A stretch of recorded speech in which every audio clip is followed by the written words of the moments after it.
So next we are going to talk about why intuitive eating doesn't always work. Now, it is not just as simple as listening to your body, because a lot of times your body ends up being wrong. So we're going to talk a little bit about why that happens. So why intuition fails at first. You can have dysregulated hunger and fullness cues. Basically, you think that you're hungry, but you're actually not, and your body is actually asking for something else before or in addition to the hunger. So it's really important to be able to learn what your body's actually looking for. And when you have been dieting or restricting your eating, or maybe not eating enough, like we've been talking about, we actually can't always tell what our body is looking for. And so we want to make sure that we're exploring that a little bit more.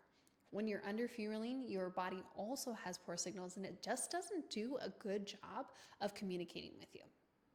You can also have misleading sensations, low energy, intense cravings, and blood sugar crashes that can feel like hunger when they're actually a sign of imbalance. So intuition is a skill, not a shortcut.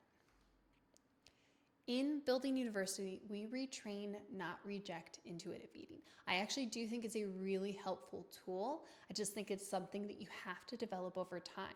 And so the first step to being able to do this is awareness, like we've been talking about. So really, we have to practice figuring out what our body needs, what our body wants, what feels good on our body, in order to even be able to interpret those signals properly.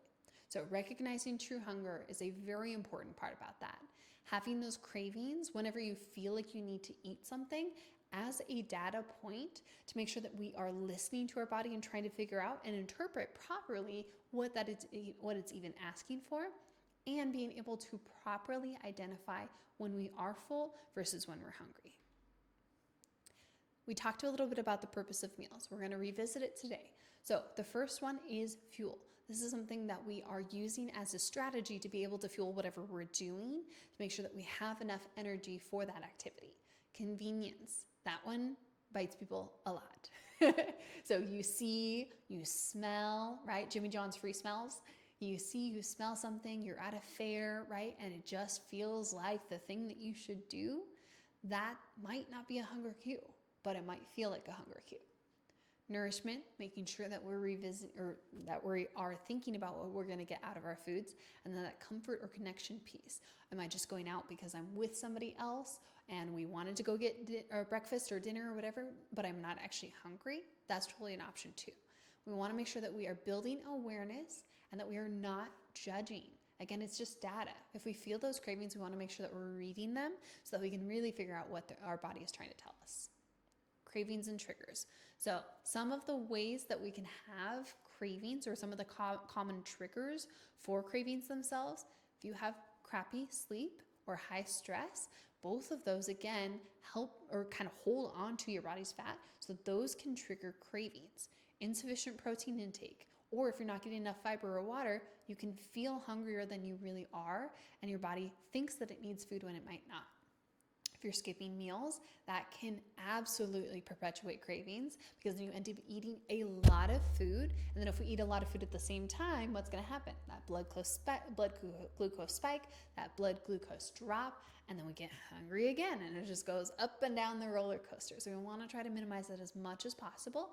And there are different eating methods. You don't have to eat small meals throughout the day. That's how I really like to do it. You can decide how you want to do it. Some people really like intermittent fasting, whatever the case is. However you approach it, we want to make sure that we are trying to keep at least our blood sugar stable throughout the day. And then emotional triggers. So I stress eat. I know that I stress eat. And so when I know that I'm going to stress eat, I try to also plan for it. So sometimes when I have to do something that's really intense or it's going to take a really long time, I get snacky and I can feel it. I'm like, oh, I'm not actually hungry now. It feels like hunger, and I recognize that. But I realize that I'm just a little bit stressed out, or I just need something to stimulate me. And so I'll chew gum or eat like a super low calorie option like popcorn or something like that instead, because I'm recognizing that this is a stress response, not that I'm actually hungry. So boredom, sadness, celebration, those things can all be emotional triggers. And then habit or learned behaviors. Some people just eat dessert after dinner, not because they're hungry, but because they eat dessert after dinner. And that's just something they've always done, right? And so instead of accepting that, really being able to recognize, am I hungry? Do I want that extra piece? Or can I pick a better dessert option that might not be detrimental if I do eat it every day, right? So sometimes we'll eat fruit for dessert all the time. That's totally fine. So something to keep in mind. Another one is like a glass of wine or a beer after work. That's something that people do where it's just a normal thing. They come home, they pour themselves a glass of wine, and it becomes so normalized that they do it every day and they don't recognize how that actually racks up, right? And then another one that I thought of was celebrations. I know I mentioned that in emotional triggers, but as a social expectation for drinking as well. It's a huge thing, right? Or you go out to a potluck and the expectation is that you fill your plate all the way up, that you try everybody's food, right? Especially around the holidays, that you take everybody's cookies and their candy that they're trying to give you. And so these are all triggers or socially accepted that we kind of use as creating this food noise around us, even though we may not actually be hungry. And those are also the ways that we start to kind of mess up our system and not realize what our body's actually looking for. So again, building better awareness, noticing your behaviors, your patterns. What is your body trying to tell you? How is it telling you? What are the symptoms that it's telling you in order to make sure that you know if you're thirsty or hungry or whatever the case is. So this is the last piece that we were talking about with hunger, dehydration, and stress. True hunger. Stomach is growling, low energy, difficulty concentrating. That's the real hunger symptoms, right? And so we start to get familiar with those. Dehydration might be dry mouth or lips, fatigue, headache, and those can sometimes make you think that you're hungry when realistically you're actually thirsty. And then stress responses, oftentimes a sudden or intense craving for something salty, sweet, high calorie, comfort food, oftentimes triggered emotionally. And the more that we recognize that one in particular, the more that we can start to put in stress coping mechanisms instead, make sure that we're taking care of that stress in a positive manner instead of feeding it away, because that doesn't actually work in the long run, right? And we all know that. But with that being said, food does deliver dopamine, especially high fat, high salt, high sugar does deliver dopamine. So we're kind of tricking our body into thinking, oh, I'm not sad anymore. I'm not stressed out anymore because it's delivering that dopamine to our brain. But realistically speaking, that probably doesn't actually solve the problem, right? So the more that we can recognize that, the more that we can start to work through that. A couple of examples that I just had happen recently. One of my clients, Sherry, just discovered that she was bloating whenever she ate dairy, and that she was lactose intolerant. And I think she already kind of knew that a little bit, but she didn't see how much it actually affected her until we took side-by-side pictures, and she realized that the dairy actually made a huge, huge difference. So she took out dairy basically almost completely from her diet. 2 weeks later, she lost like 3 inches on her waist, which is crazy. Like, that shouldn't even happen in 2 weeks, right? And so that was all because of bloating and that digestive issue that she was having to a food that her body didn't agree with. And then a lot of women actually experience bloating right before the menstrual cycle too. So that's something to keep in mind too. Sometimes it's not always what you're eating. Sometimes it's even like the hormone cycle that you're on as well. So pay attention to that. That's super important. This one makes me laugh. So I did a theme of the month that I called Everybody Poops. I think there's a book called that or something like that. But anyways, the idea was to normalize the idea of us talking about your poop. Because everybody poops, and what our poop can actually tell us a lot about the food that we're eating and whether or not the food that we're eating is good. So I'll include a link to that theme of the month because it got a little bit more information. We won't dive too much into it today, but it's really actually important to pay attention to what's coming out the other end and how things are digesting through your system to make sure that we can really start to draw correlations between what we're eating and how it affects our body itself. So not only your energy levels, but also your digestive system. So some ways that you can think about how your poop is telling you or what your poop is telling you is, and if you are bloating a lot or have a ton of excessive gas, if you have irregular bowel movements, your stool consistency is irregular as well, or any type of digestive discomfort after meals, those are all really important data points to be able to pay attention to. And then the Bristol stool chart I included in the presentation that I did about the poop theme of the month. So go check it out. That's a really great way for you to be able to see what your consistency should look like. And when it's not my client called it the golden banana. So when it's not the golden banana, what does it mean if it's one direction or the other? And what does that mean that you're either missing or that you have too much of or too little of? Remember that food isn't just fuel, it's also feedback. So pay attention to how the food actually settles on your system. Now, how do we rebuild our intuition?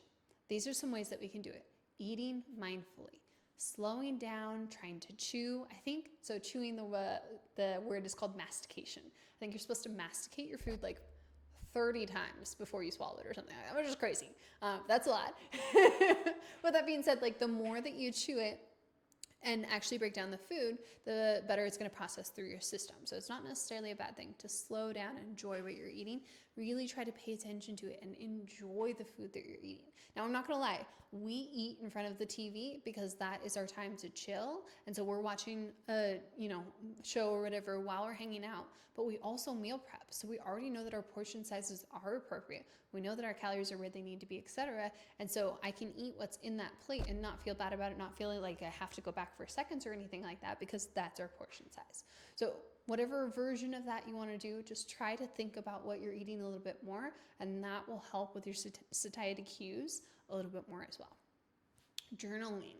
I think this is huge for so many reasons, but especially for food, paying attention to how a food is going through your system and making sure that you are paying attention to both how it went in, how it came out, and maybe even the combination of foods. Timing. How long was it until you had to go to the bathroom again? Did it feel like you started getting the gas and the gurgling and whatever?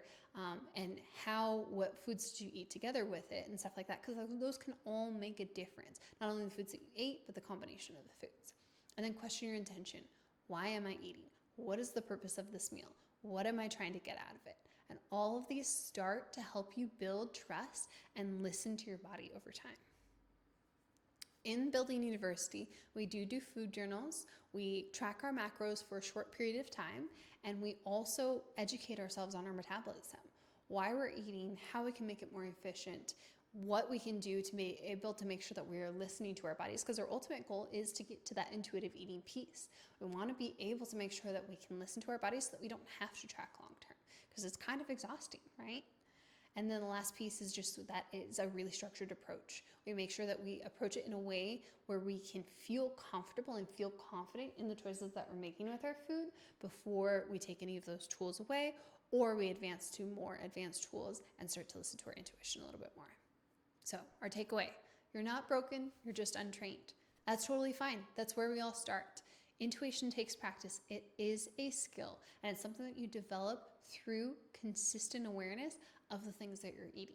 So paying attention to your body, trying to figure out what it's asking of you is a huge step in figuring out how to be able to figure out what your body needs long